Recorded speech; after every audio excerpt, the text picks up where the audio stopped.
Nellore rural నియోజకవర్గంలో కూటమి అధికారంలోకి వచ్చాక అనేక అభివృద్ధి కార్యక్రమాలు నాణ్యతగా జరుగుతున్నాయి. 8 నెలల్లోనే 191 కోట్లతో అభివృద్ధి జరుగుతుంది. అభివృద్ధిలో ప్రజల భాగస్వామ్యం ఉండాలని భావిస్తున్నాం. దేశంలో ఎక్కడా లేని విధంగా మార్చి 9న ఉదయం 7 గంటల నుంచి రాత్రి 10 గంటల వరకు 116 కోట్ల నిధులతో 105 శంకుస్థాపనలు జరగబోతున్నాయి. ప్రజలే శంకుస్థాపనలు చేస్తారు. 51 చోట్ల నేను, 54 చోట్ల నా సోదరుడు గిరిధర్ రెడ్డి, కూటమి పార్టీ నేతలు పాల్గొంటాం. ఆ పనులను 40 రోజుల్లో పూర్తి చేస్తాం. త్వరలో మరొక 200 చోట్ల శంకుస్థాపనలు చేస్తామన్నారు.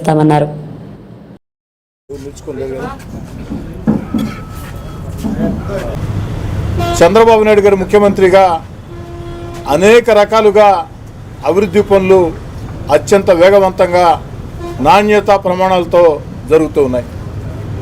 తెలుగుదేశం పార్టీ కూటమి అధికారంలోకి వచ్చి చంద్రబాబు నాయుడు గారు ముఖ్యమంత్రిగా 8 నెలలు పూర్తి కాల.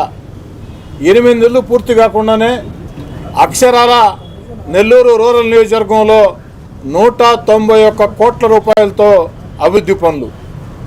ఇందులో 75 కోట్లు నెల్లూరు రూరల్ నియోజకవర్గంలో బైపాస్ రోడ్లో 2 ఫ్లైఓవర్లు యుద్ధ ప్రాతిపదికన జరుగుతూ ఉన్నాయి. ఈ దేశ చరిత్రలో ఎక్కడా ఎప్పుడు జరగని విధంగా ఒక అద్భుతమైన అభివృద్ధి పనుల జాతర ఘట్టం మార్చి 9వ తారీఖున జరగబోతోంది. మార్చి 9వ తారీఖు ఒకే రోజు నెల్లూరు రూరల్ నియోజకవర్గంలో ఉదయం 7 గంటల నుంచి రాత్రి 10 గంటల వరకు అక్షరాల 105 చోట్ల శంకుస్థాపనలు ఉంటాయని చెప్పని అందరూ కూడా సవినయంగా మనం చేస్తూ ఉన్నాం. మార్చి 9వ తేదీ ఉదయం 7 గంటల నుంచి రాత్రి 10 గంటల వరకు 105 చోట్ల శంకుస్థాపనలు ఉంటాయి. ఇందులో 51 చోట్ల స్థానిక ఎమ్మెల్యేగా నేను, మా పార్టీ నాయకులు, కార్పొరేటర్లు, మిత్రపక్షాల ఎన్డీఏ కూటమి నాయకులు పాల్గొంటారు.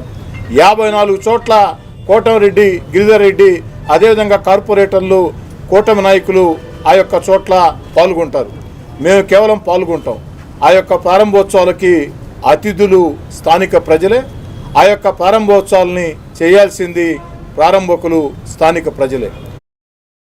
మరెన్నో వీడియోల కోసం మా ఛానల్ను సబ్స్క్రైబ్ చేసుకొని పక్కనే ఉన్న బెల్ ఐకాన్ని యాక్టివేట్ చేసుకోండి.